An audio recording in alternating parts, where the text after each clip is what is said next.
Comencemos nuestra parte de la sesión. No sé si Víctor ya está pudiendo grabarlo. Ya hace rato. Vaya, entonces, dimensionamiento del programa maestro de producción. Hay un concepto que voy a pasar primero. Es el MRP con el justo a tiempo, el Just in Time, el sistema Toyota de producción. Esta figura está en Chase Aquilano, pero curiosamente la figura corresponde a Benton Shin en el 98, ¿sí? Y esa invitación está reproducida aquí en Chase Aquilano como para mostrarles un detalle de qué es diferencia el MRP, a donde se llamaba empujada y donde se llamaba jalada. El MPS genera un producto terminado en ese triángulo, sigue siendo en los almacenes temporales, consta. El MPS resulta ser que monta un ensamble final para diferenciarlo.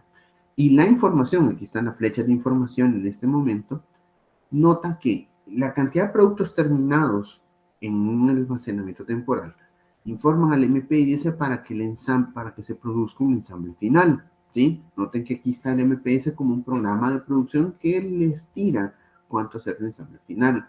Por base al MPS, el MRP, en este caso todos los materiales, desde materia prima, que es la primer triángulo, la fabricación, el subensamble, que son los procesos que son activados vía MRP, ¿sí?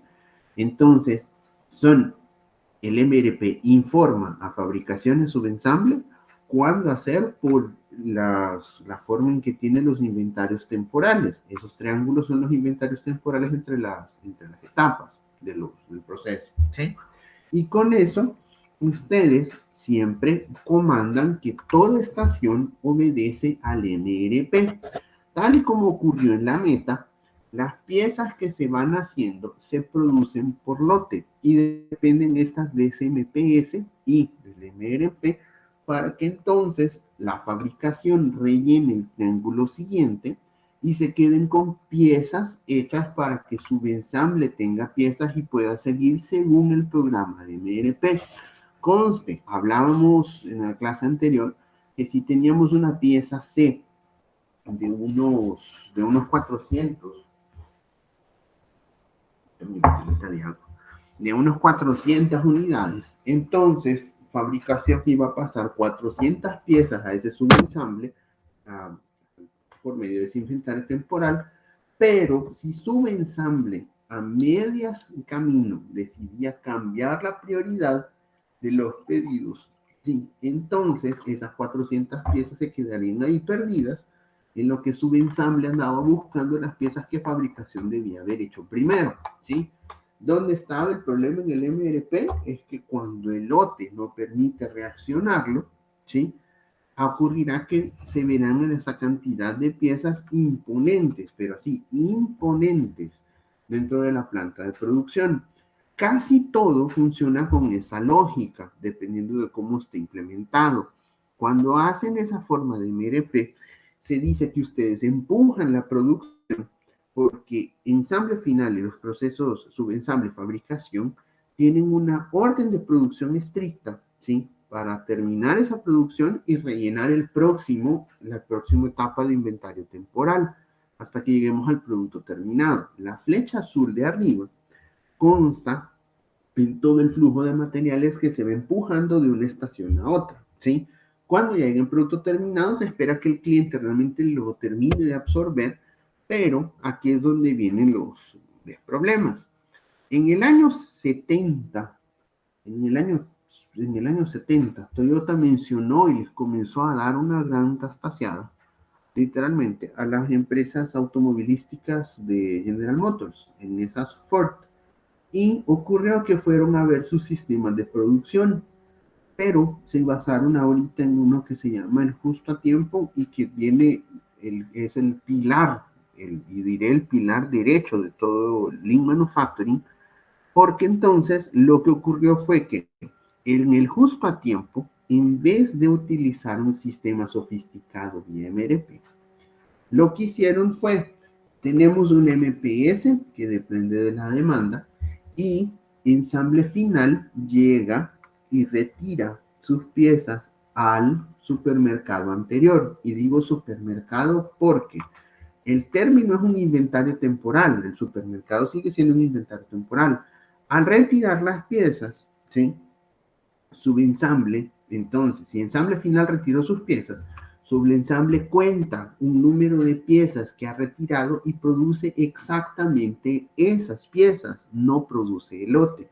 Si notan, fabricación solo ve su supermercado inmediato en la fila de producción, ¿sí? Que está definido por las flechas verdes, y automáticamente solo trabaja o intenta reponer solo aquellas piezas que su ensamble ha consumido, ¿sí? Para eso implica que, por ejemplo, la célula, o en ese caso, existe una especie de célula de fabricación que no tenga estaciones individuales, donde fabricación pueda reponer cualquier cantidad hasta un cierto límite de piezas del supermercado, ¿sí? En ese caso, ese formato de trabajo donde no existe una información más allá que ver el almacén, el almacén vacío, y es decir, mi próximo almacén de llenado. Fabricación únicamente ve ese triángulo que está enfrente de él y dice, se vació, hay que llenarlo con productos. Listo. ¿Sí? Entonces, la forma en cómo opera esa flecha de subensamble que retira del supermercado y fabricación le rellena solo las piezas que ha tomado en consideración, se consideraban el justo a tiempo. ¿Cuál fue el detalle con esto? Que en el justo a tiempo, al contrario, y un poquito con la diferencia de teoría de restricciones, resulta ser que las piezas que fabricación hace son pocas y por lo tanto debe garantizar que ninguna tenga defectos. En MRP la idea se convirtió en producir el lote y si son 400 piezas, no hay tiempo que perder. Hagamos las 400 a pesar de que debíamos tener calidad, pero hagamos las 400. Ahí se notan, por ejemplo, los problemas que tenía la meta, que era en el ensamble final existían productos que necesitaban ser reparados, pero que su problema venía desde la etapa de fabricación, no a la hora del ensamble, y que ya estaban montados y era como, no, ni modo, el lote era así y no fuimos. ¿Sí? En cambio, en el justo a tiempo, como tenías que producir poco, tenías que tener una condición de tener poco tiempo de preparación, que es algo vital para poder hacer funcionar ese sistema con supermercados. Hacer lotes pequeños, porque no van a ser lotes programados por un MRP o por un lote completo. ¿Sí? Y en este caso, el ensamble final es el único que se llega a programar como MPS. Y se programa porque es como el único que realmente la demanda necesitaría ponerlo, no porque si utilizan justo a tiempo en el final, entonces inclinan a que el cliente les haga los pedidos. A veces eso no es posible y cuando eso no es posible se quiebra ese fenómeno. Entonces avanza MPS aquí y entonces acá mencionaríamos las flechas verdes que aparecen en justo a tiempo, son las que reflejan cómo justo a tiempo hace simplemente abastecimientos locales. Y todas sus piezas son por abastecimiento local, todas, sin excepción, hasta que llegan al ensamble final, donde ese sí fue programado, pero justo a tiempo fue totalmente diseñado para ser independiente. En el MRP, una estación puede recibir la orden de 400 o 500, la siguiente semana tener descanso, y en cambio que en justo a tiempo siempre estaría trabajando a los poquitos. ¿Sí? Esa diferencia notada es vital para entender un detalle que suele ser preguntado, o al menos sí suele ser como un cambio cuestionado, en que un producto con estructura muy compleja y una estructura muy simple y tenga una ruta muy simple o muy compleja, aparece entonces con que el MRP sirvió mucho en la matriz producto-proceso para aquellos productos de super ensamble que se podían hacer a producción masiva, ¿sí? Noten acá, entre la estructura más compleja que sea, necesitarán un MRP mayor, un árbol de expansión mayor. Y si la ruta es muy compleja, entonces necesitarán controlar sus estaciones. Pero si la simplifican como ocurría en el justo a tiempo, entonces ustedes hacen caminar los ejes horizontal y vertical A modo que en la primera parte, si es simple y una parte simple con una célula simple, se utilizaría únicamente justo a tiempo. La combinación de ambos implicaría que las rutas y la estructura sea realmente un nivel intermedio. Si suben algo para una ruta compleja, se necesita un MRP. Y si en caso llega a ser muy, muy complejo, como un proyecto, entonces utilizan por técnicas PERT. ¿Sí? Técnicas PERT son algo que se ve en gestión de proyectos. Y ahí, por ejemplo, dirían, es una producción de un edificio. Pero el edificio es ad hoc y yo necesito revisar mejor otro tipo de situaciones. Correcto, sí, así lo debe hacer. ¿Sí? Entonces, en este caso, ese punto sobre el control y la estabilidad, el justo a tiempo y el MRP, a pesar de que se dice en la literatura que son contrarios, porque si no están aquí, ellos son, digámoslo así, ellos uno empuja, el otro jala, pero al momento de estarlos combinando, hay algún momento en el que justo a tiempo tampoco es tan bueno cuando no logran obtener su base de mencionar, o rellenar el supermercado con poquitos, puedo tener tiempos de cortos de preparación, o puedo tener alguna especie de, necesito hacer un control de programación manual dentro de cada célula, porque si no pueden hacer ese tipo de concepto en la producción jalada, entonces se creerán con, no, me sirve más el MRP, ¿sí? El MRP en esos casos sí puede servir, actualmente aún esos módulos existen, son usados, ¿sí? Solo que se enfrentarán contra el justo a tiempo como el pilar derecho de Toyota, del sistema Toyota de producción. Hablándolo a las cabales, el sistema Toyota de producción es el nombre anterior que recibía manufactura esbelta, ¿sí? O el manufacturing, ¿sí? Bien, no sé si hay dudas, no sé si eso les parece interesante, porque estamos justamente en ese tema del NLP.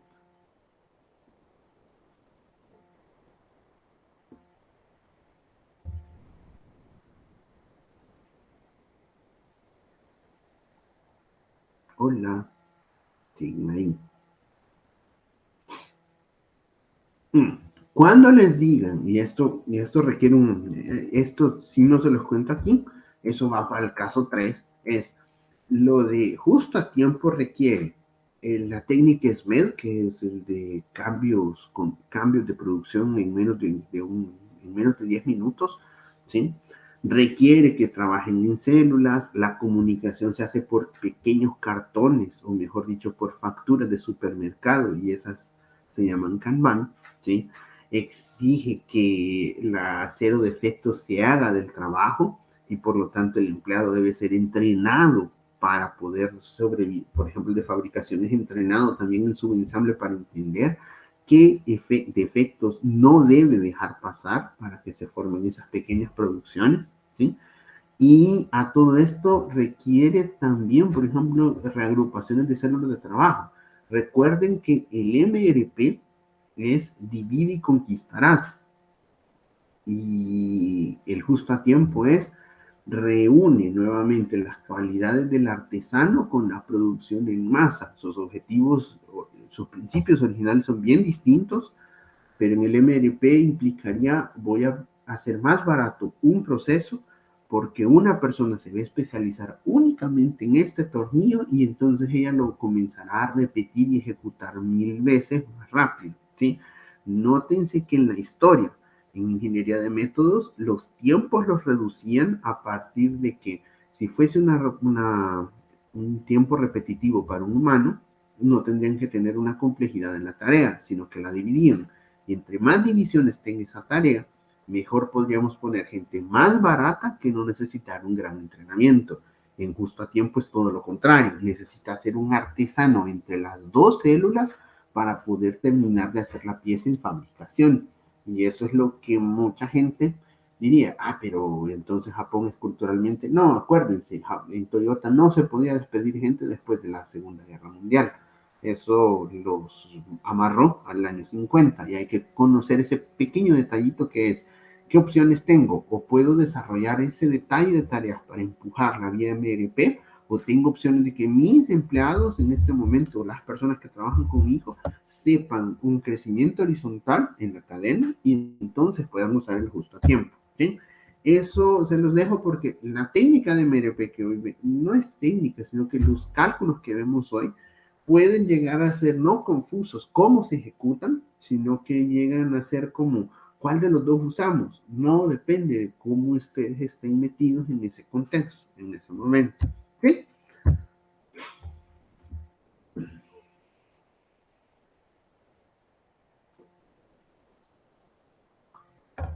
Bien.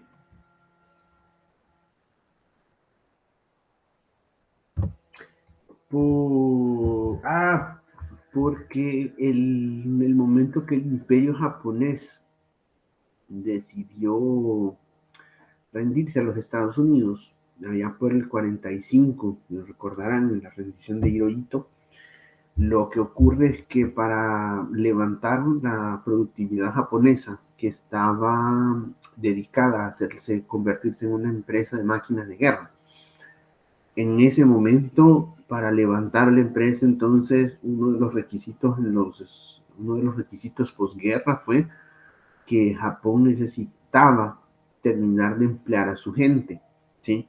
Y un detalle era que Japón en aquel momento del 45 al 50 se comenzó a ver de que sus empresas que estaban destinadas a guerra hoy tendrían que cambiar su giro y tendrían que comenzar a hacer cosas que fuesen útiles para la sociedad.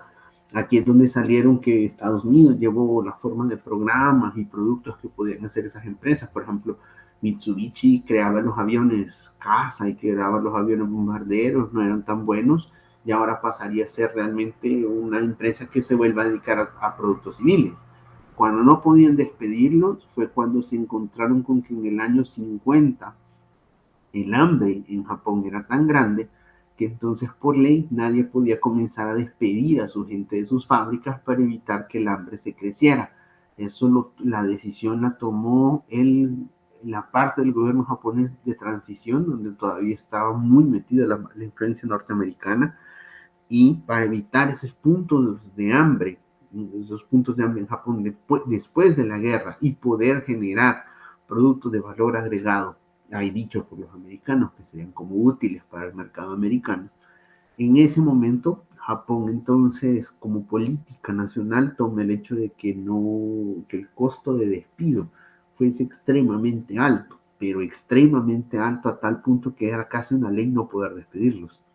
Y Toyota en específico, Toyota en muy específico, le hacen un acuerdo con el sindicato de trabajadores que es, miren, no nos despida, pero no nos despida y se lo ganaron ante la Corte de Ley del Ministerio de Trabajo. Entonces en ese momento Toyota como producción quedó extremadamente amarrada a decir si lo despide, incumple una ley, entonces les mandamos a cerrar la fábrica.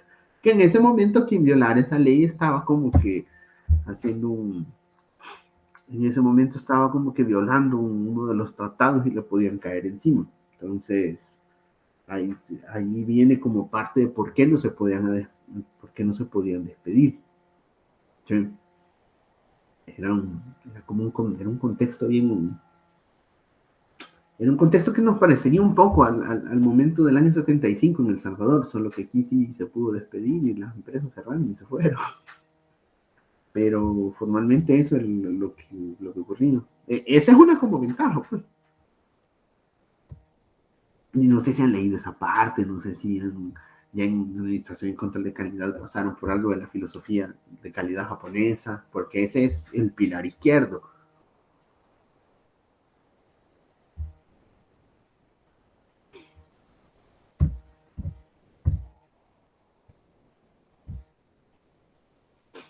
Se los dejo entonces de curiosidad.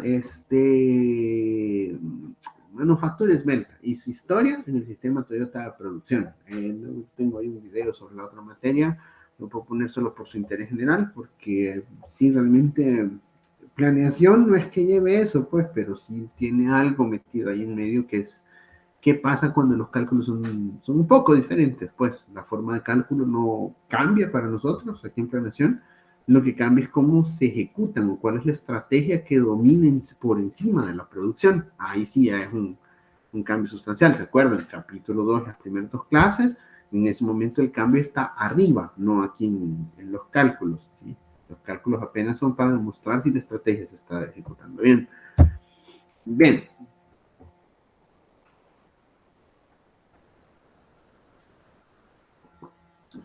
Veamos entonces un punto aquí.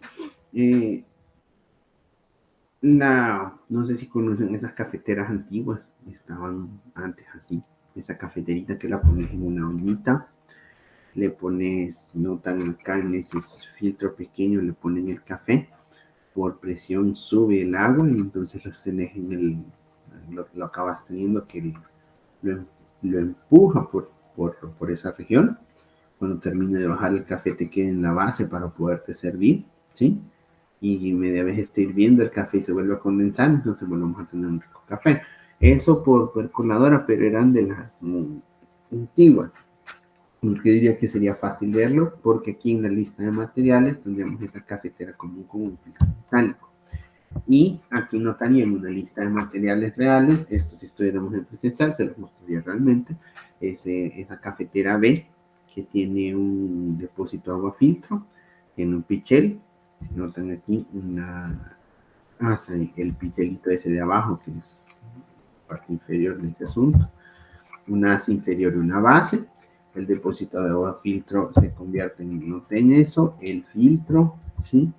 El depósito pequeño que está aquí acostado, la tapadera que está un poco antes de ese filtro, ¿sí? Y dentro de la tapadera existe esa capa y tapa, ¿sí? La capa sería la parte metálica y la tapadera aquel asunto como una parte de materiales. Noten ese BOM apenas una forma de ejemplo, porque entonces aquí podemos tener dos requerimientos. La cafetera A es un 70% de ventas y la cafetera B es un 30% de ventas. Noten que la primera, la superior, es una cafetera italiana. No sé si la verán aquí, no me acuerdo, yo la vi más allá y hace rato que ya no la veo. Pero la diferencia era, por ejemplo, su estilo. Esta es la de abajo es recta y es bien burda. La otra era bien estilosa porque le cambió un poquito más, era un poquito más ancho. A la hora de presentarlo uno decía, mira, qué bonito. En uno de los casos, en este caso, por ejemplo, el café queda en la parte superior, no en la parte inferior, ¿sí? Y eso lo mantendría. ¿Qué ocurre ahora con estas cafeteras en MRP? 70% y 30%, diremos que quién sabe, eso es el dato cualitativo de venta, ¿sí? A menos que ustedes tengan el histórico de cada uno y recuerden el plan agregado unió las dos cafeteras, porque en este caso son primas, tienen el mismo material, digamos que no, tienen las mismas piezas, no, pero se pueden agrupar como una única venta de cafetera, ¿sí? Eso es lo que reconvertiría como una familia, la familia cafetera, ¿sí? Ahora, noten que, vamos a mencionar lo siguiente, la base está en rojo hoy, porque tendríamos filtro a depósito A, ¿sí? Y tendríamos cafetera B, que es su base y su agarradera, que son diferentes, pero las bases son compartidas, ¿sí? Entonces, para esos casos, ahí vamos a tener una pequeña diferencia hoy sobre estos desgloses. Aquí tendríamos entonces cómo están nuestras piezas, número de piezas solo por identificarlo, ¿sí? Tendríamos esos números aquí, tendríamos los tiempos de entrega y tendríamos el nivel de cada una, la cantidad por piezas que podría implicar, o sea, que implica realmente hacer ese producto simple de cafetera, ¿sí? No sé, hasta aquí, este es simplemente un contexto para adentrar en un cálculo. ¿Puedo entrar?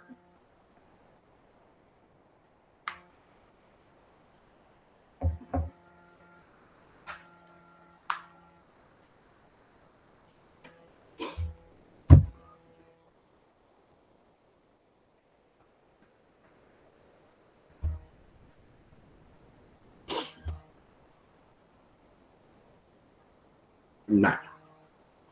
¿Qué ocurre en los cálculos para los requerimientos? Noten que el producto en este momento tendríamos P sub T es la producción del plan agregado y la de 550, 350 y 410. Y noten que el MRP tengo 2 meses hasta la 10ª semana. Donde entonces tendrían la cafetera B, ¿sí? Será un 30% y cafetera A será un 70%. Noten que la pieza B1001 o B1001, ¿sí? Está dividido en que los 550 está dividido entre 4 y a ese entre 4 le divido el 30%, ¿sí? Si notan, acá tendríamos 550 entre 4 me da 173.5 y a ese valor lo multiplicamos por 0.3, ¿sí? Porque ese 30% es lo que divide, ¿sí? Ahora, en esa condición hemos dicho, semanalmente la demanda es la misma, ¿sí? La misma en todas las semanas. Para el caso de la cafetera A, notamos ahí que sería 550 por 0.7, perdón, 550 por entre 4, hay otra cosa que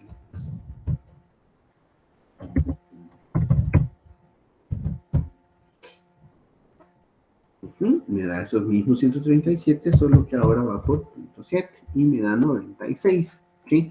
Con esas 96 unidades, de eso es la proporcionalidad que tengo. Ahora entonces tendría que el total de piezas que yo mantendré en este momento de demanda, dado el plan agregado y la separación, que es ese 30% y 70%, será de 138. Noten que es 96 más 42 el hecho de ponerlo así. ¿Okay? Bien, en ese total, ¿qué es lo que nos puede cambiar? Simplemente era dividirlo. No, podemos tener recepción de piezas de esa base porque a alguien se las hemos comprado o a alguien nos las trajo. Y aquí entonces yo tendría ese 70, 100, 50, 70, 70, 0, 60, 90, 27, 65, que puede provenir de otra estación o porque en alguna producción remanente ya sabemos que esa recepción se iba a generar, ¿sí? Entonces, ¿qué mencionaríamos hasta aquí sobre ese punto? Si considera entonces, yo necesito esa demanda del total de PA, pero puedo descontar, ¿sí?, la recepción que tendré sobre esos pedidos. Pero debo sumar el pedido total de los repuestos. 940, por ejemplo, tendría repuestos 24 que van para febrero. Alguien pronosticó aquí, ¿sí? Entonces, este pedido de repuestos puede ser un detalle también que no provenga de un pronóstico de demanda, ¿sí?, sino que venga directamente de otros valores, hasta completar un total. Este total de 77, noten que se calculará de la siguiente forma. El 138, que son las dos piezas solicitadas por plan agregado, ¿sí? Menos 70 piezas, que es la recepción, ¿sí? Más 9 piezas que me han pedido por repuestos. Y eso me genera el 77, ¿sí? Claro, es todo el mundo, hasta aquí, ¿dónde está esa fila? ¿De dónde calcular o cómo obtener realmente el requerimiento real? Sí, conste, yo se los hago acá con dos productos, pero recuérdense que la complejidad del MRP no es tratar dos productos, sino que ustedes traten todos los productos habidos y por haber de la familia, ya no importa si son 100, ¿sí? Y si en ese momento se mezclan, por ejemplo, 100 productos para poderlos separar y ya tienen piezas de recepción de esas 100 piezas, ¿sí? Eso es lo complicado de decir si se realmente se extrapola el concepto hacia más productos. ¿Sí? Conste, eso sí realmente es lo que lo hace tedioso. No es la complejidad del cálculo, sino es tratar el volumen de datos que necesitan tener, ¿sí? Cuando ya tienen esa demanda, ¿sí? Aquí ya tenemos para la pieza B. Entonces, noten, aquí está un poco más explicado esa parte, no que tenía esa aquí. Está primero el plan agregado, lo desagregamos primero, la cálculo de partes, recuérdense que el 30% corresponde a toda la cafetera y la base equivale a que si necesitásemos dos bases, ese 42 de abajo fuese 42 por 2, por el número de piezas. Aquí solo tengo una pieza, así que no hay problema. En el total de PA es la suma de ambos y en el total de la última fila son todos los requerimientos netos, considerando lo del plan agregado, menos la recepción de las bases, ¿sí? Más el pedido, los pedidos por repuestos. Bien, Teniendo a consideración ese punto, ¿sí? Y que eso puede implicar sumar o no diferentes piezas, por ejemplo, hacer cuatro estilos de una sola vez, entonces tendríamos que dimensionar los lotes y a esta parte es donde el MRP contribuye. La dimensión de los lotes en general, el objetivo es minimizar los costos. Hay varias técnicas para esto, muchas de ellas equivalen a una técnica pura, exceptuando programación dinámica, ¿sí? Que en ese momento ustedes le meterían todas las restricciones habidas y por haber para minimizar los costos. Decimos programación dinámica porque suele ser que el costo no es totalmente lineal y sería como una técnica de optimización para programas no lineales, con restricciones a partir de las etapas, ¿sí? Entonces, aquí vemos una introducción sobre lote por lote, OQ, Silver Mill, periodo constante, el mínimo costo total, mínimo costo unitario, donde los complicados para calcular, el más complicado diría tal vez es Silver Mill y el mínimo costo total, ¿sí? Walter Whiting, pasamos por él y la programación dinámica la vemos un poco de lejos para ver el programa, para ver otro tipo de programa, ¿sí? Bien, tenemos esos primeros datos. No sé si hasta aquí se me ha quedado, puedo seguir.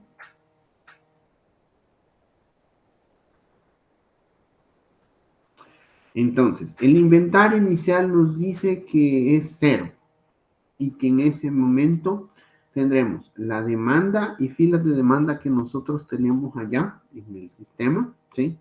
Y tendremos el setup, el costo de emisión fijo por cada uno de los lotes, que es 132, el cargo por un almacenamiento, que es 25% mensual del precio, el valor del producto, que es 9.6, ¿sí?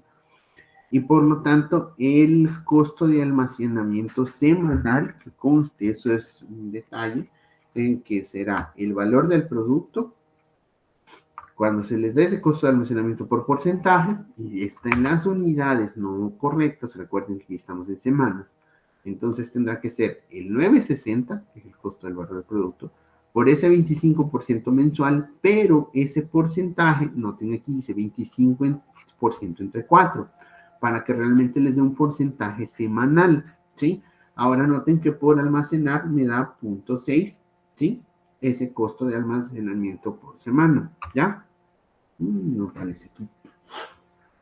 ¿Qué entonces tendríamos a partir de este punto para hacerlo ver? Normalmente una...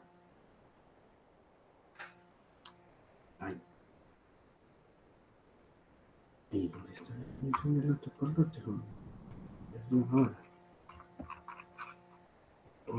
Ya lo tengo aquí, la línea 1, la línea 2, el mando, pues no, el otro es el que tengo que abrirle.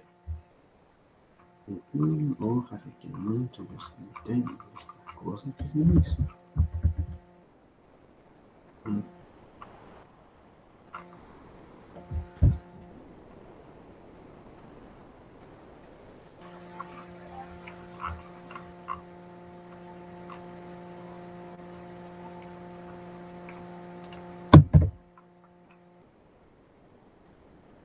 Me parece. Bien, perfecto. Sigamos con este tipo de trabajo. ¿No? ¿Qué nos ocurre hoy en día o sea, qué nos ocurre en ese cálculo? Hay algo que necesito contárselos y voy a presentar este punto para presentarles el número 2, que viene a ser el siguiente concepto. Estamos.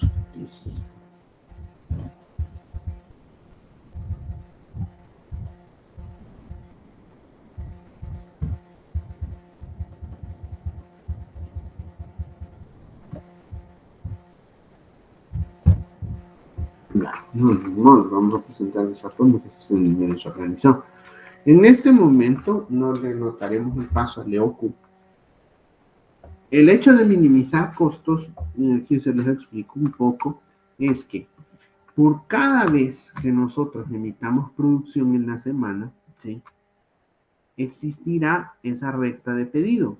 esa recta de mantener en inventario. Por cada vez que nosotros emitamos un pedido y nosotros decidamos guardarlo de una semana a otra, entonces nosotros tendremos esa recta de costo que es por mantener el inventario. Por cada vez, y esto en la semana que alcemos un pedido, tendremos el costo de 132. La idea de ese costo de pedido es que entre menos pedidos hagamos, el costo se va a ir reduciendo para que se vaya diluyendo a lo largo del lote, ¿sí? Entre mayor nuestro lote, entonces resultará ser que haremos menos pedidos para suplir la demanda. ¿Dónde queda ese equilibrio? En que almacenar es un costo contrario al de pedir, porque en ese momento generan efectos contrarios. Si el pedido es muy grande, yo voy a tener que pagar por almacenamientos, y si el pedido es muy chico, el pedido es pequeño, resulta ser que yo tengo que hacer frecuentemente. Noten las condiciones que en este momento tenemos para el problema, y es que por lo general, y esto solo es un concepto, existe un inventario inicial que no nos hace ni mucha ni media, el costo de emisión que es 132, el costo de preparar toda una producción sin importar el tamaño del lote, conste, quiere decir que las capacidades están sobradas, contra un cargo de almacenamiento. En este caso, ¿sí? Acá tendremos esa forma de tener o cargamos todo el almacén o lo hacemos todo por frecuencia de pedidos, ¿sí? Al final de una función, nosotros tenemos esta sumatoria de curva, donde entonces necesitamos minimizar esa curva. Pero como las curvas no son tan conocidas para que se haga por semana, entonces iremos probando técnicas numéricas para poder saber cuál de todas ellas minimice el costo, por lo menos para los datos durante las 10 semanas, ¿sí? Entonces, ¿cuál sería nuestra primera opción de evaluación formal? Y se convertirá en esta de acá, lote por lote, las necesidades netas de cada periodo, ¿sí? Con este punto que ocurre hacer con el lote de producción, el lote de producción que se convierte en ese valor de cómo vamos a hacer las corridas, se convierte estrictamente en la demanda, como que fuese el pronóstico empírico, es igual a lo que vamos a producir en la demanda. ¿Cuál es su costo entonces? El costo de preparar se activa todas las semanas a 132, ¿sí? Y el costo de mantener es, dado que no tenemos inventarios finales, se convertirá en un valor de cero. Producen exactamente lo que piden. Conste, lote por lote, no es que sea así, pero para justo a tiempo viene siendo como la forma de cálculo de trabajar ese asunto, ¿sí? Si notan, si el costo de preparar es demasiado elevado, ¿sí? En este caso, nos convendrá tener inventario y hacer una producción por inventario. Pero si este costo de preparación es bajo, entonces nos conviene hacer ese lote por lote, ¿sí? Entonces, acá vendría esta condición de que entre esos dos costos, uno es contrario, conste, y eso es teoría. Entonces, mencionaríamos que el lote, esta técnica completa para las 10 semanas que tenemos disponibles de información, ¿sí? Nosotros tendríamos un valor de 1320, dado que es la única forma en que podemos costear y pensar, ¿sí? Bien, hasta aquí. Segunda técnica, esa ocupa el EOQ, que se convierte en el Economic Order Quantity o el CEP. Me acuerdo más como el lote económico de pedido, es el NEP, o sea, el costo económico, el cálculo económico de pedido. ¿Qué ocurre con esta idea? Nosotros tenemos que esa ecuación que se ve aquí, hoy si revisamos esa ecuación, tenemos el costo de mantener en inventario. Noten que para mantener en inventario yo tendría Q medios, que es la cantidad media, ¿sí? Entre el primer día, por ejemplo, si notan, tendré un máximo de inventario. El último día del lote tendré un mínimo de inventario y se convertirá en el promedio de lo que tendría en inventario, la cantidad, más D sobre Q, que es la demanda total entre el lote del pedido, ¿sí? Por el por el costo de pedir, que es S. En ese caso, esa ecuación de costos que también se comporta para ella, ¿sí? Lo que ocurre aquí es que obtenemos el Q óptimo, derivando e igualando a cero, ¿sí? Para efectos en este momento, esto se ve en inventario, lo que mencionaríamos es que la solución de derivada parcial igualada a cero y despejada nos da que el valor de E o Q óptimo es raíz cuadrada de 2ds sobre H. Recordando, D es la demanda total del periodo, ese es el costo de emitir de periodo, y aquí el H se convierte en el costo de mantener en inventario por periodo, ¿sí? Entonces, para este caso, no tendría, aquí viene también de la misma idea de esos costos, para este caso, ¿qué se hace en el lote económico? El lote económico tiene entonces a calcular este valor que se convierte en, noten ese mantener en inventario, ¿sí? Se convierte en 2 por 489. ¿De dónde sacamos 489? Noten que es la demanda sumada en total, en los datos de requerimiento neto, ¿sí? Por 132, que es el costo de pedir que habíamos puesto, ¿sí? Dividido entre 0.6, que es el costo de inventario semanal, pero es el H total, así que entonces tendré que considerar todo el periodo por 10, y eso me da el 147, que es el tamaño de lote que yo podría hacer. Ahora voy a jugar con, si yo hago 147, entonces yo sé que la máquina podría ser 150, no hay problema, ¿sí? Y acá entonces puedo hacer, vamos a hacer producciones para unas semanas sí y otras semanas no. ¿Cómo lo averiguamos? Metemos en el cálculo del inventario final 77. Le sumamos el lote de producción que es 147 y calculamos ese inventario final que se convierte en la misma restricción que hemos usado allá en el plan agregado. Lo del inventario anterior menos la demanda más el lote de producción igual al inventario total, ¿cierto? Entonces, eso me genera que 0, sí, más 147 menos 77 me da igual a 70, ¿sí? Ahora, ¿qué tendría con esta condición? 70 se quedan de inventario final y los hago para el próximo periodo. Como el inventario final, sí, no me queda superior a la demanda en el periodo 2, entonces no genero producción para ese periodo, porque con el inventario anterior he logrado sacarlo. ¿Qué tenemos hasta ahora? Vemos que en el periodo 3, 28 menos 38 está negativo y por lo tanto tengo que poner un lote de producción, ¿sí? Cuando noten esa característica, lo vamos calculando de uno en uno, ¿sí?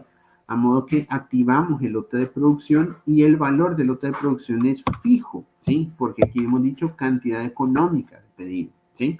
Al momento de calcularlo, ¿qué ocurre con esta cantidad económica de pedido? Que entonces ese 147, ¿sí?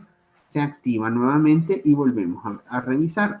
21, 26, se van quedando 116 piezas, 90 piezas. Sexta semana me da inventario negativo. Pues entonces vuelvo a ponerle el lote de producción de 147 y disparo el lote de producción cada vez que este inventario final en la etapa sin calculárselos me quede negativo, ¿sí? Acá, curiosamente, en este último noten, del inventario final al final de las piezas es de 99, es decir, dejan guardadas 99 en inventario. Noten que hoy entonces mantiene 528, 568 el costo de mantener y 1096 que es la sumatoria de esos costos. Noten que contra 1320 parece ser una mejor técnica, ¿sí? Para poder trabajar. ¿Estamos todos claros aquí? ¿Lo han visto? ¿Lo previsualizan? ¿O necesitan realmente que nos movamos en la hoja de cálculo?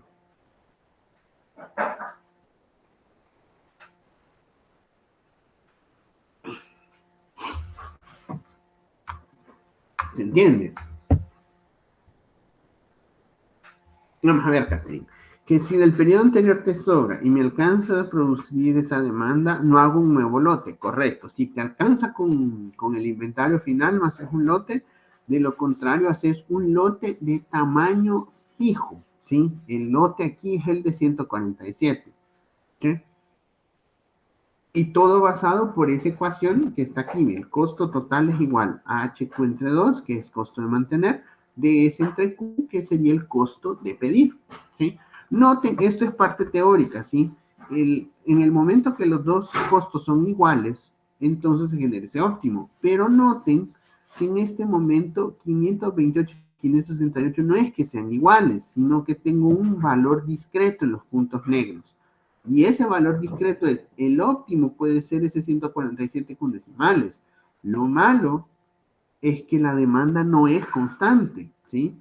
Y en ese caso, entonces tengo el valor más próximo que se aproximaría a ese valor de 1096, ¿sí?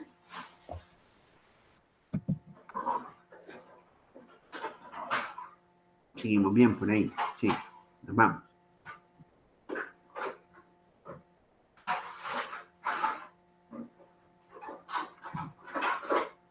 Vale. Aquí vamos con el POQ, que es el Periodic Order Quantity, o el periodo constante. ¿Qué se calcula entonces? Utilizan el EOQ y su ecuación, esta ecuación que está aquí abajo, donde es entre H, para utilizar una demanda promedio, ¿cierto? Una demanda promedio es lo que se asume todo el tiempo. Calcular el tiempo de suministro y se redondea. En cada provisionamiento ordenar para cubrir la demanda de esa cantidad del periodo, sumar las semanas que cubre el periodo diferente. Esto lo convierte en un intervalo fijo, pero un tamaño de lote variable. Veamos ahora cuál es su diferencia. Si hemos calculado que es 147, ¿sí? Ahora calculamos bajo esta ecuación EOQ entre D. Obviamente aquí dice 12 mes por año porque acuérdense que EOQ entre D nos va a estar dando un valor decimal, pero está dado en 10 semanas y lo tienen que volver. Esperen.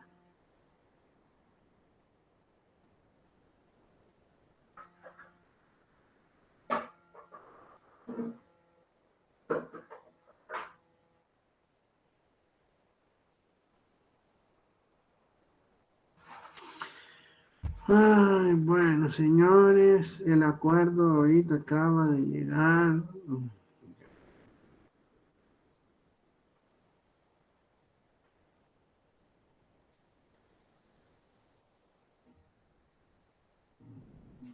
Perfecto. Un aviso interesante que interrumpe la clase en este momento es que el acuerdo de la Facultad de Ingeniería y Arquitectura es que el examen final será presencial, si las condiciones lo permiten, ¿sí? Y todo el resto de actividades serán virtuales, ¿sí? Entonces, para el examen final, prepárense con presencialidad. Eso sí, nos obliga a ir el martes 15 a las, no sé a qué horas nos los pondrá la facultad, pero en este momento la restricción de no ir a la UCA está hasta el 12 de febrero, ¿sí? Entonces, hasta en este momento, esta es la nueva orden que tenemos. No sé si habrán cambiar, pero sí es interesante para ustedes que el examen final sería presencial. Entonces, el 14 aún nos vamos virtuales, lo del caso 3, pero el examen del 15 sería presencial. Y eso sí se los advierto ya y se los cuento porque sí acaba de caer ese. Luego de esa pausa, de ese aviso tan grande, bueno, ni modo, veámoslo. ¿Qué tenemos hoy sobre ese periodo constante? Vamos a recalcularlo aquí por aparte. Vamos a ver, 147, que es el valor de OQ, ¿sí? Donde estaba nuestro valor total de la demanda, que dice ahí 489, si lo pueden ver. 489. Ahora lo dividimos entre sí. Acá. Y me dice que es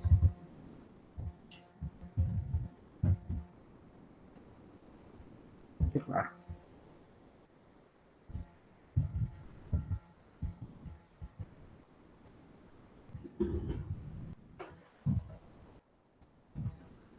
Híjole, verdad. Dividen literalmente el 147, que es el tamaño del lote económico, entre la demanda total, el 489. Esto les da 0.3, ¿sí? Como son 10 semanas, entonces ahora lo multiplicamos por 10 para que en realidad me queden en semanas, ¿sí? Y aquí tendríamos a cada 3 semanas nosotros estaremos haciendo la producción, que cambia en este sentido. Noten en el POQ, el periodo constante se convierte en 3. Cuando el periodo lleva 3, entonces la cantidad de lote de producción es la suma de los 3 lotes, de los 3 periodos, consta.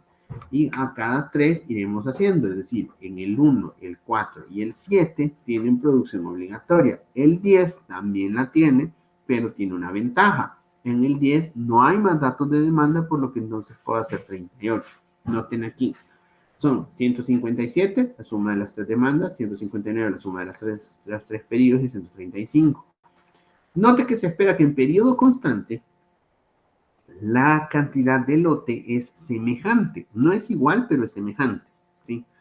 Acá tendríamos, calculamos un inventario final, que son la cantidad de piezas remanentes que me quedan. ¿Sí? Y tendríamos, cuando haga producción, pongo 132 en ese costo de preparación.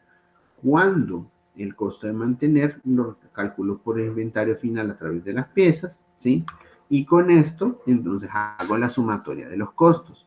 Noten que ustedes dirán, mire, pero 147 no se va a hacer lo mismo, pero inventario final guardo 99 piezas. Ese es un pequeño detalle que en la política de cantidad económica es, hago 147 siempre que se dispare. Y en este caso, el último solo hace 38 piezas, ¿sí? En ese caso, esa diferencia, noten que hoy les queda 848 el costo total y por el momento esta idea va ganando, ¿sí?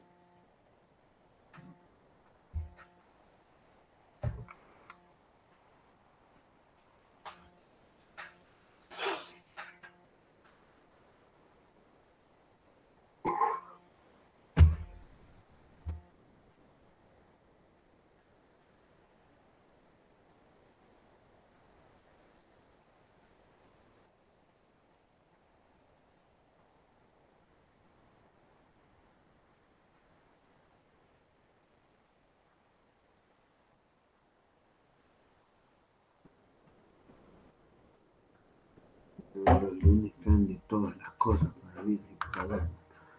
Va. No sé si estamos bien hasta aquí con esas dos formas. No es que sean muy complicadas, la verdad, si no les ven mucho sentido, es como hagamos a cada periodo constante, hagamos un lote constante, hagámoslo ajustado estrictamente a lo que la demanda hace. ¿Sí? Y ahora pasamos a la otra técnica, Silver Mill, que se examina el mínimo costo total por periodo entre emisión y almacenamiento, teniendo en que,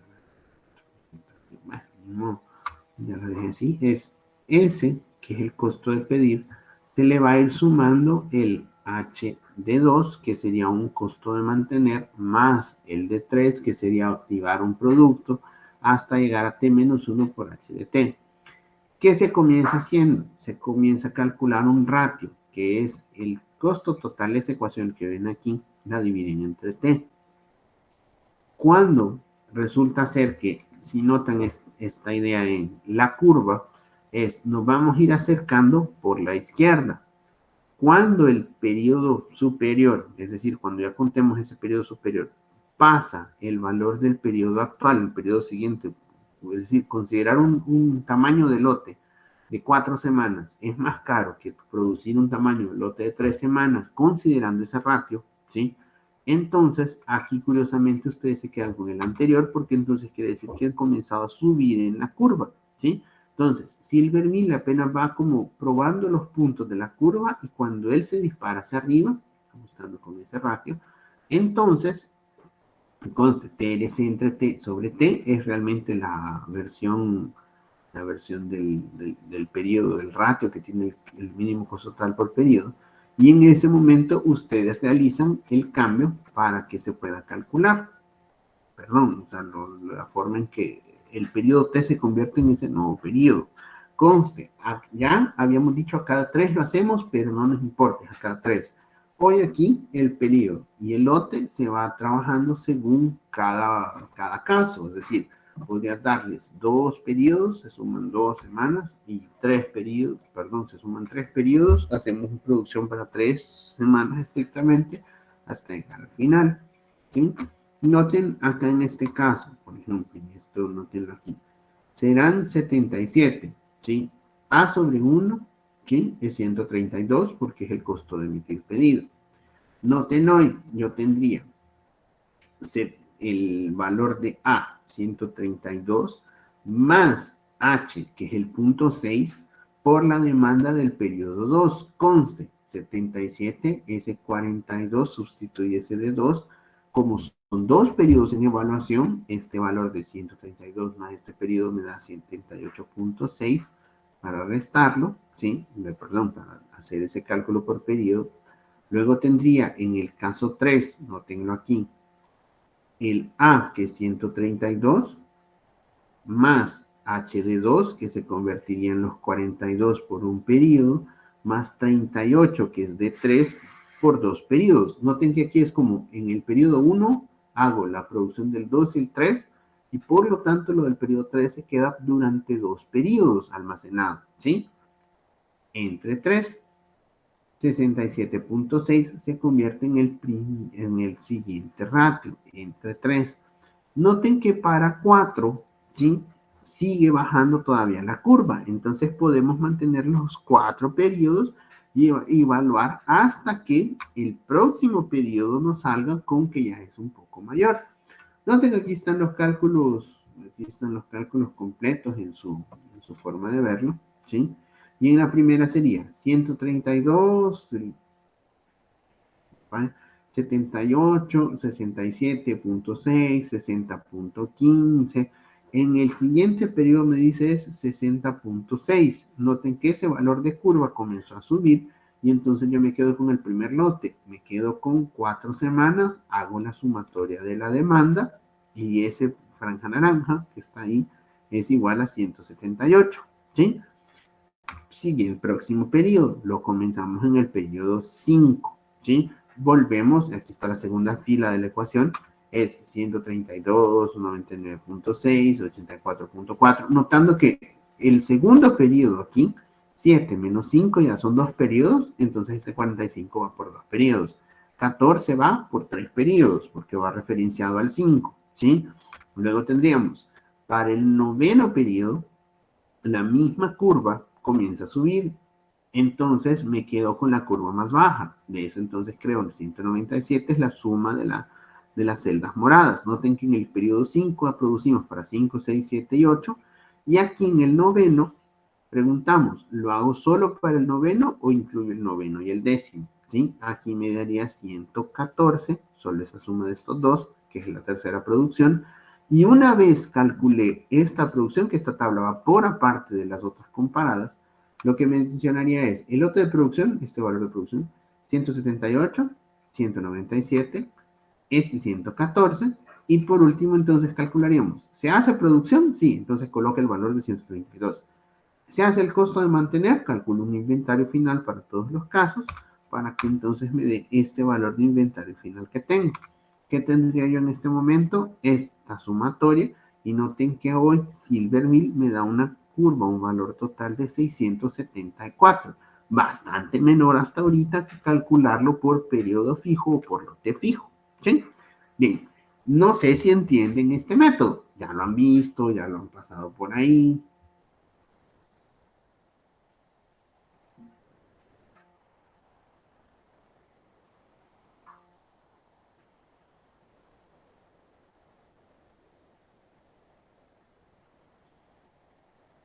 Se han quedado, siguen prestando atención, ya se pusieron nerviosos por el parcial final. En investigación de operaciones 2, tal vez son métodos numéricos, Joel Elías, pero si fue operaciones 2 de la versión ciclo 1 2021, creo que esto no se dio ahí, sí, creo. Porque si lo notas, es una recursiva, o sea, lo vamos llamando, y Silvermill hace parte de una recursiva en el hecho de que si notas, la diferencia de cálculo es ese 2h de d más 3. Si lo ponemos en una fila y le vamos sumando el valor, en la otra fila de abajo se lo podemos ir solo dividiendo entre el número de periodos, ¿sí? Y en ese momento es como vamos calculando el incremento de ese periodo, ¿sí? Para, para, para calcularlo rápido. Por eso es que se notaba que era algo así como programado formalmente, un programa que parecía de aquellos detalles de programación dinámica. Silvermill es una aplicación de ese estilo en programación dinámica, una de las, de un algoritmo que se basa en ello. ¿Sí? Entonces, en ese momento, eso es lo que ocurriría por aquí. No sé, les queda claro. Silvermill, lo tedioso, yo les diré, es que cada vez que reinicie el lote hay que volver a reiniciar sus cálculos, pero no son nada más que rutinarios. Lo único complejo es, para MRP no conviene más de 12 periodos, 12 semanas, eso es por concepto de regla, la primera parte.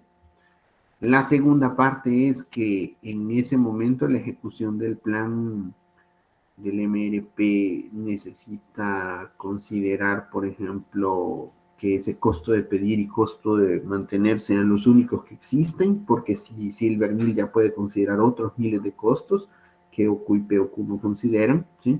Y que por medio de esta heurística ustedes abren el número de lote. Esa idea aparece con el algoritmo de Wagner-Witting, ¿sí?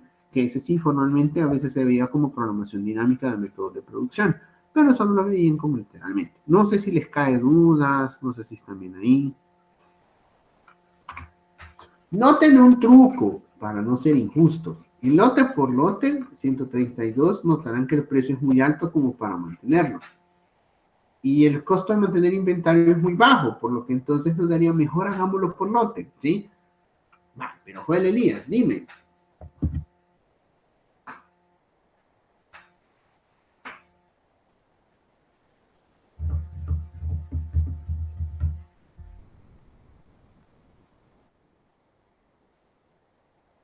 No es que a cada 4 se reinicie, Joel Elías. Acá, cuando el periodo sube, nota aquí, la primera, esta línea el costo del ratio, ¿sí? 132, 78, 67, 60, 15 y 60, 60, lo que me dice es que yo debo quedarme en el valor anterior porque este es mi menor costo total por periodo, el periodo 4. A partir de ese punto, yo considero que el lote se hace para 4 periodos y he calculado únicamente este lote de la región de las primeras 4 semanas. En el periodo 5 reinicio mis cálculos, ¿sí? Y entonces vuelvo a preguntar, ¿qué me conviene más? ¿Hacerlo para el 5? ¿Hacerlo para el 5 y 6? ¿Hacerlo para 5, 6, 7? ¿Hacerlo para 5, 6, 7, 8? La última pregunta que responde la segunda vuelta o segunda iteración es 5, 6, 7, del 5 al 9, y aquí es donde ya vuelve a subir la curva, por lo tanto me quedo con respuesta. Yo haré la producción del 5 al 8 y vuelvo entonces a calcular, a hacer este cálculo de aquí de Silvermill para el 9 y el 10. Eso es lo que te digo, o sea, cada 4 se reinicia, no, se va reiniciando cuando, aquí está la condición, TRC de T más 1 entre T más 1 es mayor que el TRC de T. Para que te lo recordes mejor es, si yo avanzo, si por ejemplo aquí 132 estoy en la parte superior de la curva, es 1, 2 bajo un poco más, 3 bajo un poco más, si en 4 yo ya comienzo a ver que es mayor que 3, entonces me detengo porque entonces ya me voy a ir disparando a la curva por la parte superior.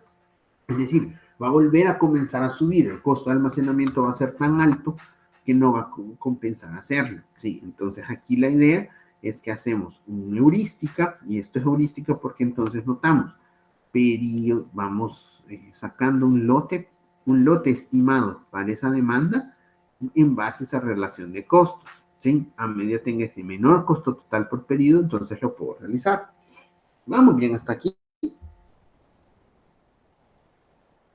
Sí, entonces, noten que aquí ahorita son 674, ¿sí?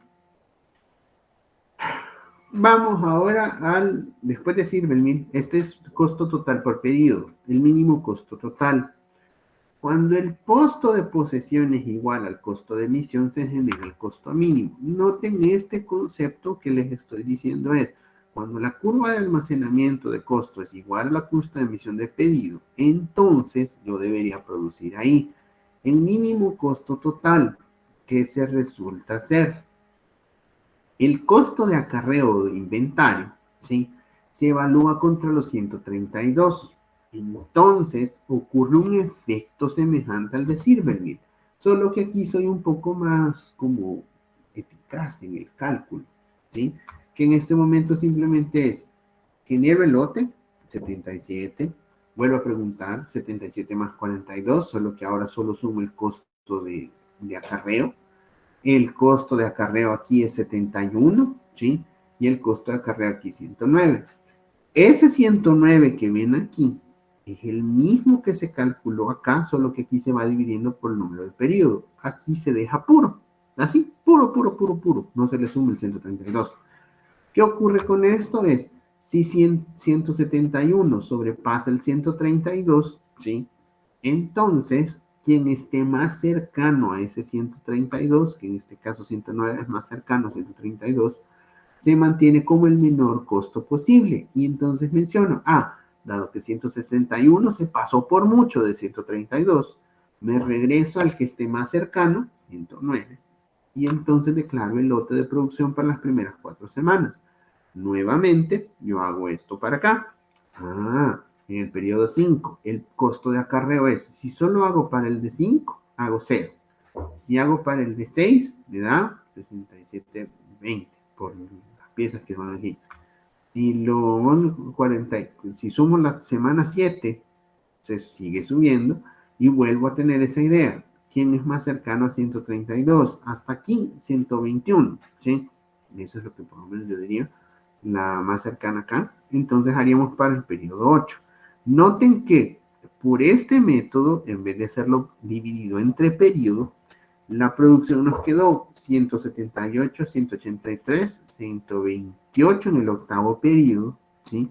La condición es que aquí se hacen del 1 al 4, del 5 al 8 y del 9 al 10, y aquí se hace del 1 al 4, del 5 al 7 y del 8 al 10. Una decisión diferente que hoy entonces nos genera $717 de costo total. No, estoy sumando. El costo de preparar es, ¿hago producción? Sí, entonces meterle 132 fijo, ¿sí?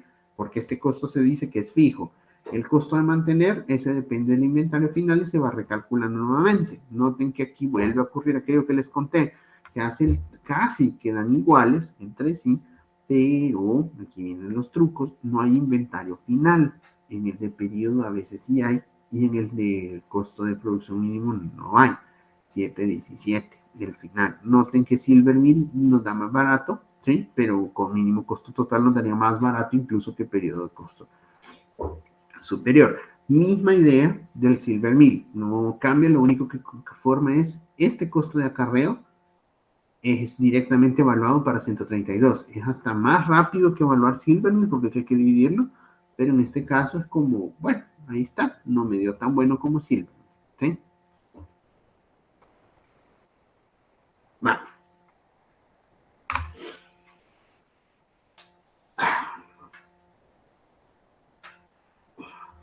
¿Qué sigue ahora? Mínimo costo unitario. Ay, Dios mío, ¿por qué tanta técnica para entender eso de los precios? Capaz una le pega, sí, capaz una le pega. En este caso, sumamos la misma idea de acumular piezas y saber, voy creando por iteraciones cuántos lotes voy a hacer. Solo que hoy, en vez de ese 132 fijos, lo divido entre el número de piezas, ¿sí? Y este número de piezas, si son 2 lotes, entonces hago la misma idea de costo de producir de emisión más el costo de mantener en inventario, solo que hoy lo divido entre el número de piezas, ¿sí? La idea en el corrato unitario es que el denominador en Silvermill es tiempo y aquí son el número de piezas de lote. Cuando se crea que el costo unitario comienza a elevarse nuevamente, entonces resulta ser que tengo que hacer el freno de lote en el periodo anterior, naciendo la misma idea de que el costo unitario se va a comportar igual a esta curva, todo se basa en esta curva, es decir, ahora en vez de utilizarla con costo no total, el costo unitario por pieza, Cuando llegue a elevarse, implica que yo debo parar y elegir el menor valor dado que tiene ese comportamiento. Debe venir decreciendo y cuando comience a elevarse es porque me pasé del punto óptimo, ¿sí? Entonces, media vez ocurre aquí. Hacemos el mismo cálculo. Noten acá serían 132 entre 21. Este 3.14 es 132 más el costo de acarreo de 26 piezas, pero entre 21 más 26. Aquí noten que en este valor ya sería los 21 más 26 y 112, considerando que lo haces en el periodo 4 y cubrís la demanda para el 6. Y lo mismo en el 7. Noten que ahora necesitan hasta 4 decimales en alguno de los momentos para determinar si el costo se ha incrementado, ¿sí? Y volver a generar ese tipo de costos. Las iteraciones son casi lo mismo, ¿sí? Notando que hoy tenemos esa demanda acumulada para poderlo calcular. Y aquí les doy como una simple opción que es como 132, le sumamos ese costo de acarreo, más el costo de acarreo, más el costo de acarreo, y acá abajo tenemos la demanda acumulada de las piezas, que serían 157 entre esta, para poder calcular ese 1.2917, ¿sí? Lo mismo ocurre en todos los periodos, hasta que por fin ustedes proponen que produzcamos en la semana 1 157, en la semana 4 159, en la semana 7 135 y 38, ¿sí? Dado que si notan que volvió a subir, 138 en la última semana. Noten aquí ese detalle que por esa decisión se tomó acá porque ya había comenzado a subir la curva del costo. Aquí me quedé 848. Noten que no se cumple aquello de son casi iguales. No te interesa tanto desde que el costo unitario suba. Y con este 848, entonces tenemos la decisión final de que la propuesta de lote de producción, entonces, pasan aquí, todas las filas de lote de producción son cuánto hacer y en qué semana hacerlo. La gran respuesta del MLP, ¿sí? Pero al final, entonces, ustedes mencionan cuál método me conviene. Lote por lote, recuerdan, yo 1320. EOQ 1096. POQ 848. Silver 1673. MST, que es el menor costo total, como técnica, 717, y el costo total unitario, 848. Noten que entonces la producción en este momento, dado que no tienen Wonder-Weeding corriendo como programación dinámica, les dice que harán este valor de Silvermeal, ¿sí? 673, y que la producción quedará igual. ¿Sí? ¿Qué ocurre ahora con Wonder-Weeding? Que ya es como una programación dinámica. La idea viene a ser la misma, ¿sí? Exactamente la misma, salvo que en vez de usar aquí el costo unitario por periodo, en este caso solo el costo de acarreo, que mínimo costo total no lo tendría, y este de costo unitario, la posición ahora es que se evalúe el costo total pleno, ¿sí? Y la diferencia para Wonder-Weeding es que en el 10º periodo se han evaluado todas las otras opciones para retroceder hacia atrás, ¿sí? Esta técnica en Wonder-Weeding les tiene que recordar cierta parte de la programación dinámica. Como puede hacer que esto no se acuerden, ¿sí? Y esto sí ya sea como algo más, en el momento de hacerlo un poquito más complicado, de tener algún momento, ¿sí? Lo que nos nota, y esto es solo para contárselo, cuando se ejecute ese algoritmo, menciona que entonces se realizarían 204 en el primero, esta production quantity es la fila esa que estábamos viendo sobre la producción, 171 y 114, que sería hacer en el 1, en el 6 y en el 9, ¿sí? Con un costo total de 633.60, que es este 634 que aparece aquí. Noten, en este caso, ¿sí? Esto sí ya lo corrieron como una especie de programación dinámica sin restricciones, que es la parte de Wonder-Weeding. Eso en cuestión de tiempo se puede quedar un poco más para la próxima clase, va a haber un poco más allá en discusión, pero implica que ustedes se acuerdan un poco más de OP2, ¿sí? Porque allá es donde se vio esa parte, una pequeña leída, una parte para que lo podamos trabajar, ¿sí? Bien, hasta aquí estaba todo chill, todo suave, todo tranquilo, ¿cierto? Lo único que hay que hacer es calcular o por una heurística o por los otros dos valores que me convienen, ¿sí? Sí, cierto, ¿verdad? No se ve tan complicado.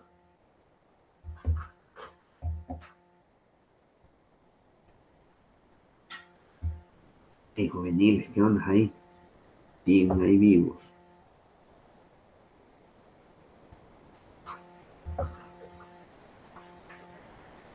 Si ustedes me dicen, ingeniería industrial, el problema es, ¿qué les diré yo? Sus cálculos son complejos. No, son bastante simples, excepto por la heurística, que tenés que darte duro para que Excel te lo haga en forma automática.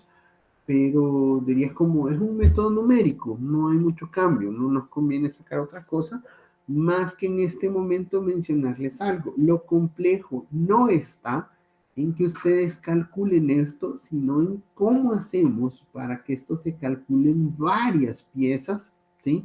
En varias filas, porque recuérdense que ahorita tenemos solo dos cafeteras.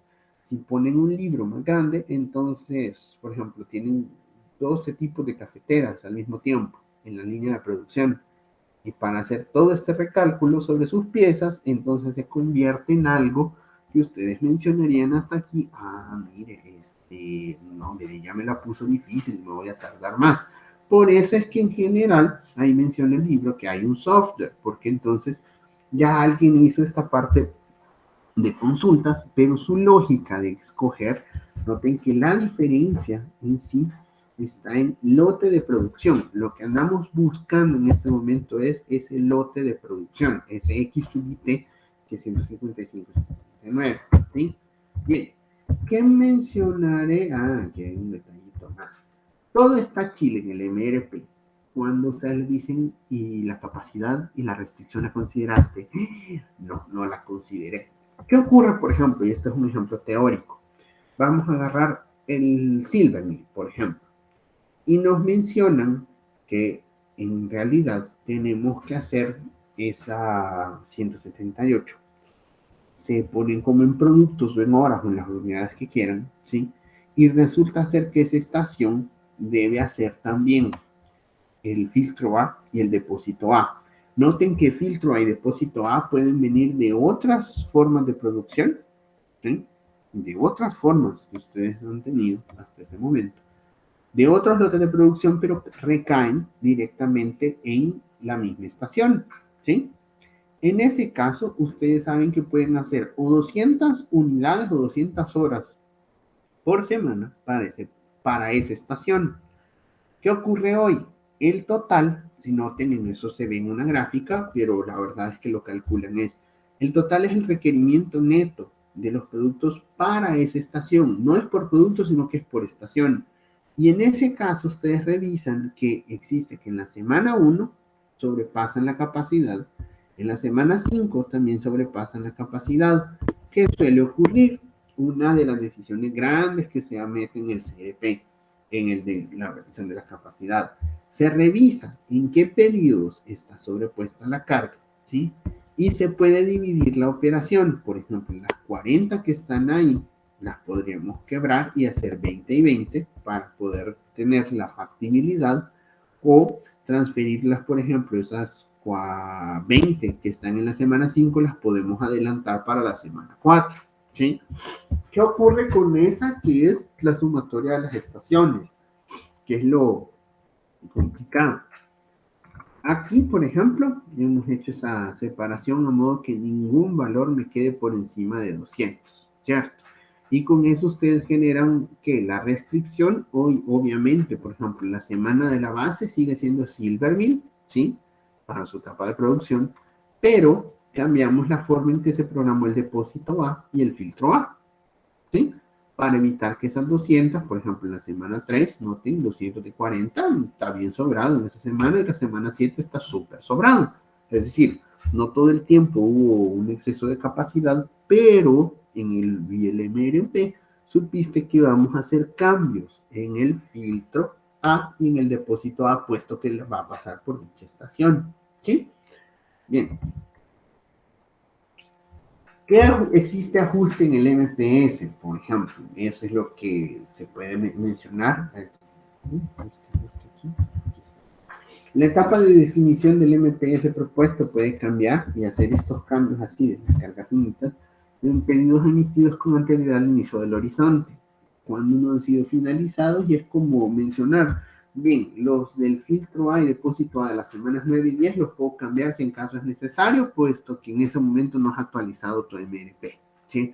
Y recordate que ahorita estás trabajando por semanas cortas, aquí tenés programación de producción para 2 meses y medio, lo ideal, no más de eso, porque eso implica que tengas que reactualizar tus valores de plan agregado o revisar si realmente tú tenés esas condiciones a medida acordate, plan agregado fue por un pronóstico, MRP ya comienza a tener realmente todos los pedidos metidos ahí de por medio, ¿sí? Y tener un inventario final disponible en la mano, porque en ese momento, por ejemplo, alguna restricción aquí te la podrías quitar pidiendo, mira, ese día no podemos, ya que vamos a estar reventados, entonces pedime esas piezas por fuera. ¿Y por qué? Pedirlas por fuera. Y estaba contemplado en el plan agregado. No, no sabemos, pero es que no son inventariables. Entonces, en ese momento es donde nos va a reventar la capacidad. Perfecto. Entonces, ese tipo de cosas son los que hacen esos cambios del MPS y del MRP. ¿Qué les muestro aquí? Esto es solamente curiosidad. Es, noten la estructura del árbol cuando lleguen a un código de consulta. Esa estructura del árbol nos permite generar una consulta en grupo. Sí, es interesante. Guarden esta lámina para SGI, sí, no están para planeación, pero cuando ustedes hacen esa consulta, hacen una tabla relacional, y lo que ustedes tienen es que la tabla me permite saber por izquierda y por derecha, en el momento que tengo este árbol así numerado, es si yo hago una consulta entre los valores 4 y 5, ¿sí? Entonces yo puedo obtener la cherry solamente.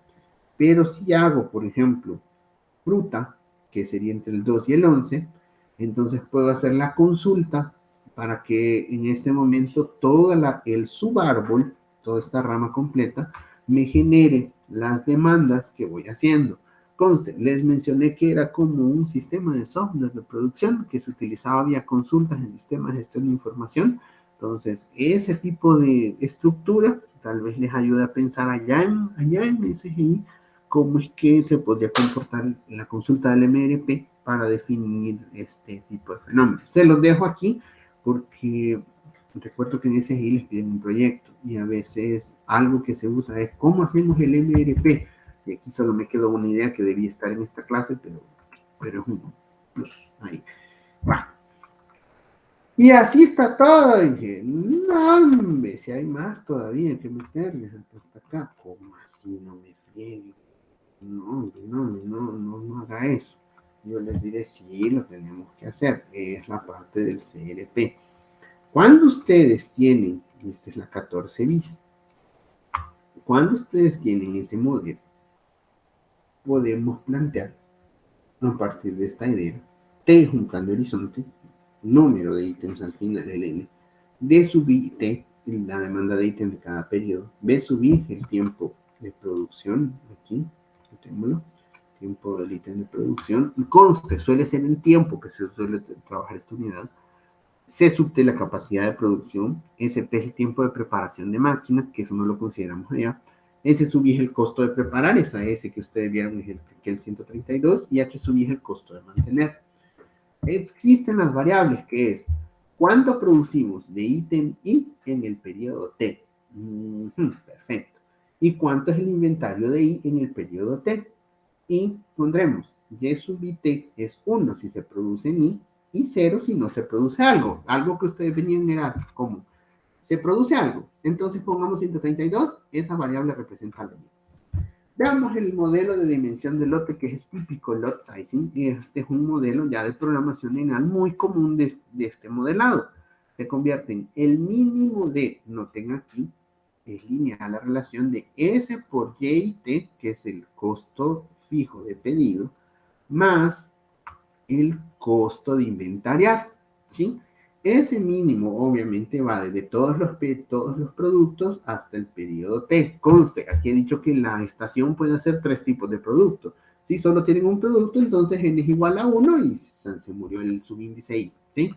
Noten ahora la relación acá de esta segunda ecuación, que es la de conservación de inventario. Es el inventario final del periodo, es el inventario anterior del mismo producto más lo que produzco menos la demanda. No cambia en este concepto, es lo que agrego o desagrego, no tiene mucha diferencia hasta hoy.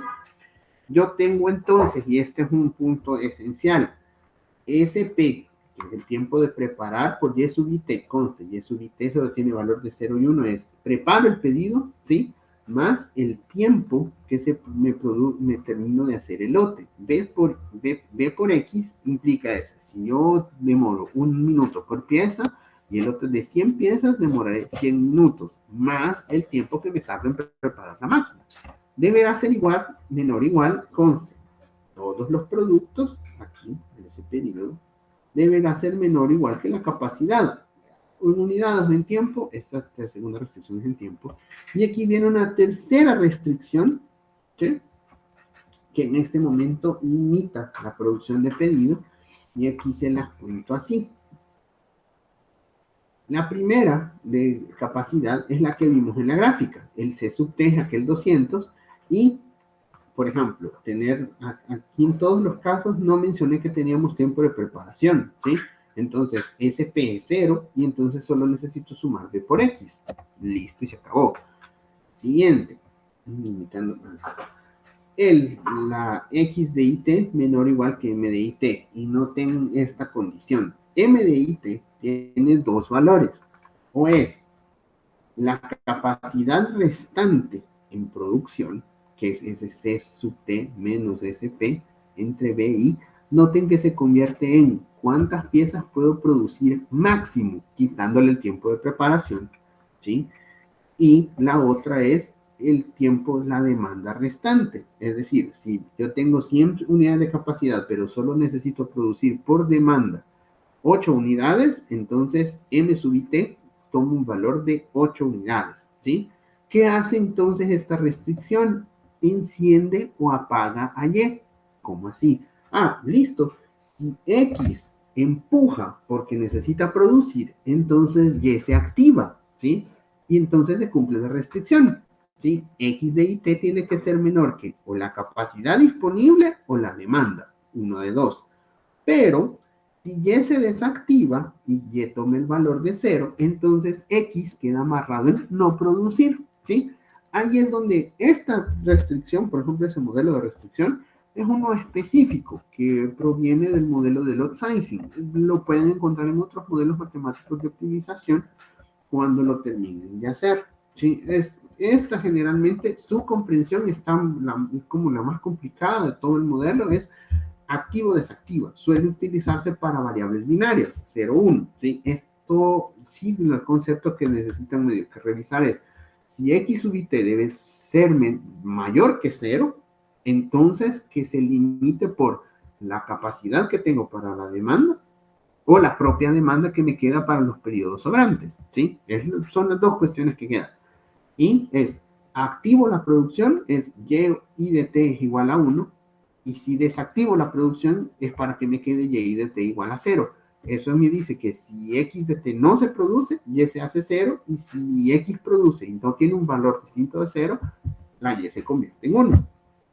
Con esto que mencionaríamos, ya tengo costo fijo de Y, S por y la misma recta de H por I de T, que es el costo de almacenamiento, ¿sí? A medida que tengo un X grande, tendré como menos costo fijo, pero tendré más costo de almacenamiento. Y aquí es donde vienen como las jugadas, que se computan en las soluciones. Esta es la última de resolverlas. Para resolver las cargas infinitas, ¿sí?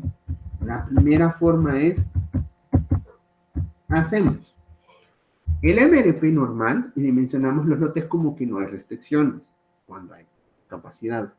Después, aquí, la idea de repartir esto en el modelo matemático, la idea de repartir en el modelo matemático es que evaluamos las restricciones de capacidad y tenemos periodos infactibles. En esos periodos infactibles, entonces se usa el concepto de dual simplex. O sea, eso hacen los módulos que compran de MRP, conste.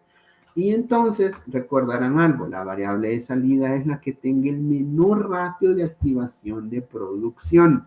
Recuerden, aquí esta es la de activación de producción y la que tenga el menor ratio de ese modelo, que ese mínimo, ¿sí? Se convierte en una forma del precio dual, ¿sí? Para quien se acuerda de eso. Entonces, mencionaríamos sobre, en el modelo matemático trataron de hacer, ya que no es factible, pongamos el modelo dual, cumplamos la dualidad y entonces haremos este tipo de cuestiones. Dividamos ese modelo y separémoslo acá. ¿Cuál es la ventaja de hacerlo por este modelito de PO? Por ese modelito de programa lineal, nótenlo aquí. Que en este sí podemos usar Solver. Muy bien, vamos a usar Solver. ¿Cuál es el otro detalle? Que entonces ustedes deben montar la hoja para revisar.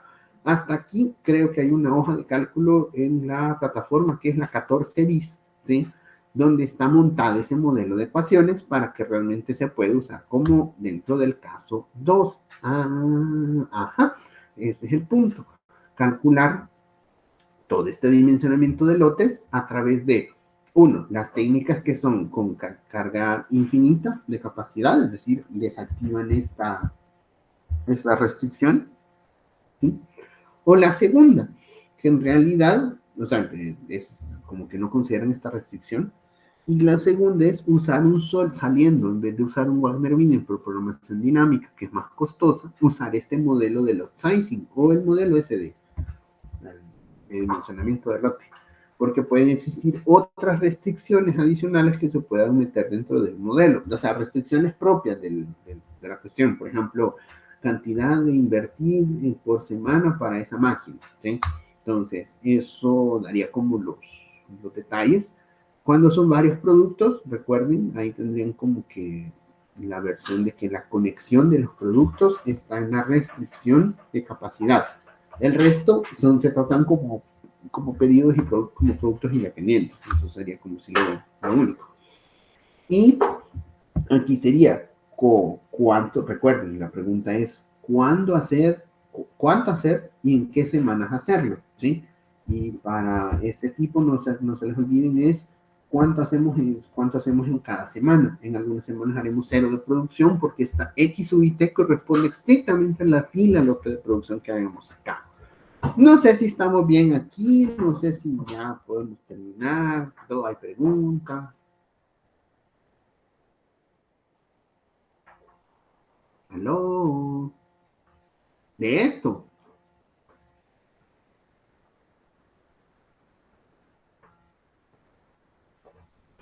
Leonardo, espero que sí. Espero tocarle una disco.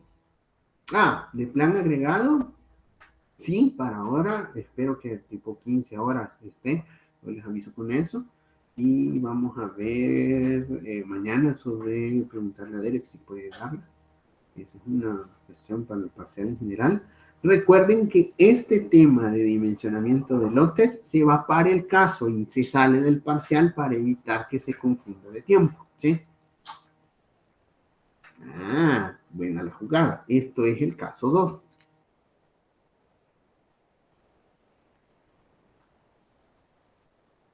¿Aló?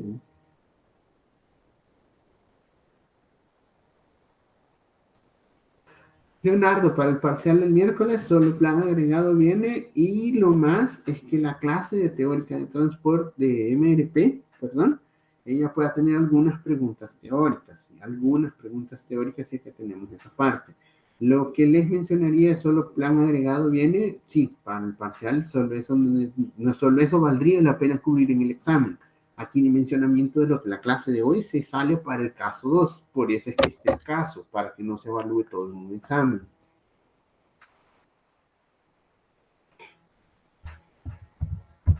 Es bonito el modelito, ¿sí? Entonces, el tema de mañana. El tema de mañana es gestión de inventario, server, y ese entra para el parcial 3, ya, al tema de mañana, de avanzarlo. O sea, yo puedo correr una clase, lo puedo hacer, no es solo perfectamente como ustedes calendario aquí. Yo he puesto la clase de No, de hecho es más, la clase de mañana es lo que vimos hoy, dimensionamiento de lotes, la clase 20. Entonces mañana hasta podemos hacer repaso todavía en la clase. O sea, no. José Gabriel, en el plan agregado sería evaluar la mejor estrategia. ¿Sí? Es que había la clase de hoy de desglose de operaciones era como yo lo metí en la hoja de cálculo para que se calcule por programación por cuando lo hacemos por tabla dinámica, pero no vi que fuese tan efectivo en la clase esa del semestre pasado. Ahí está el video, creo, entonces se lo voy a dejar ahí para que tengan el acceso, porque es como fue una forma en que yo desde Excel, yo lo hice desde Excel, pero era una forma burda, o sea, no, era como si en caso de que llegas a tener software de MRP, hay una forma en que la tabla dinámica reordenada de los datos te puede ayudar a calcularlo más rápido, pero eso va para el caso 2 ya, entonces el parcial ya queda con plan agregado únicamente. Y parte teórica de MRP-MPS, únicamente parte teórica, así como que lo lean, no se dejen ir directo, porque los cálculos se van en el caso. No sé si vamos bien. Toquemos un ejercicio tipo parcial. No, pues ahí están en la guía, José Gabriel. Ahí están los de la guía, son los que están metidos en la plataforma.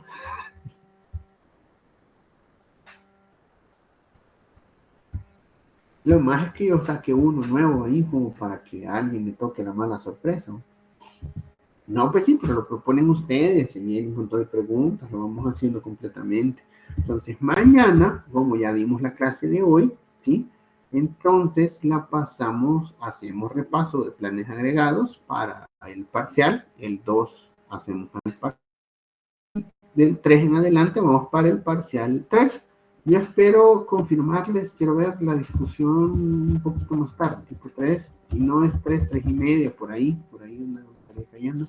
Ojalá no me metan en una reunión a estas horas de la tarde, porque eso es típico aquí. Y no sé si hay más preguntas, no sé si lo ven tranquilo.